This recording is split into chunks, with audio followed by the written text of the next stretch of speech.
assistante vétérinaire depuis 1997. Je suis là pour le tutoriel coupe de griffes avec Albator, un petit lapin d'environ 10 ans. Et je suis là pour vous montrer comment couper les griffes d'un lapin. Je tiens à souligner que c'est quand même très important de vérifier régulièrement que les griffes ne poussent pas dans les coussinets comme on voit fréquemment. Et en même temps aussi, quand elles sont trop longues, quand ils peuvent s'accrocher et se blesser. Alors, pour un lapin, il va falloir une petite serviette pour qu'il ne puisse pas glisser avec ses pattes et qu'il se sente en sécurité, puisque c'est déjà des petits animaux qui sont assez fragiles et assez peureux quand même. Et Albator, ben voilà, déjà,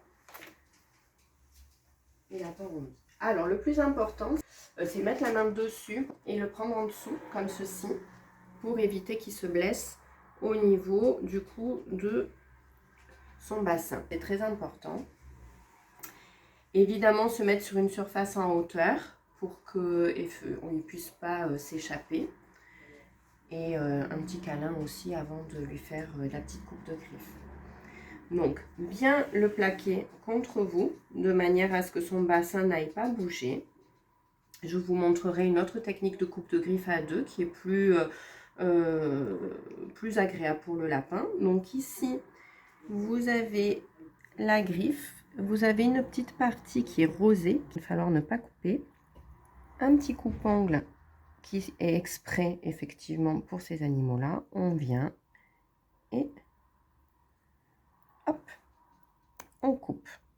Alors comme quand il y a des poils, effectivement, bien penser à dégager la griffe pour bien vérifier la zone où on coupe pour ne pas le blesser. Après, vous pouvez effectivement, ça peut arriver sur des griffes noires où on coupe un peu trop court, l'animal saigne.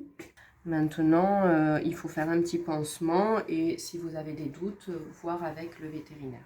Alors, la deuxième solution qui est plus pratique, je vais me faire aider par Sabrina, c'est de prendre votre lapin, ce qu'on appelle une position de confort. On met une petite main dessous, comme ça, on tient bien sur les hanches et hop, on le bascule en avant et on le met comme ceci. Donc là, les hanches sont bien verrouillées, que si jamais il se débat, il ne peut pas se blesser. Et il est contre nous, de manière à ce qu'il soit aussi rassuré. Le fait qu'il ne puisse pas avoir appui avec ses pattes arrière, ça va permettre qu'il ne puisse pas donner des grands coups de patte et se blesser. Du coup, là, notre petit lapin, il est complètement immobilisé. Il ne peut plus utiliser ses pattes pour se dégager.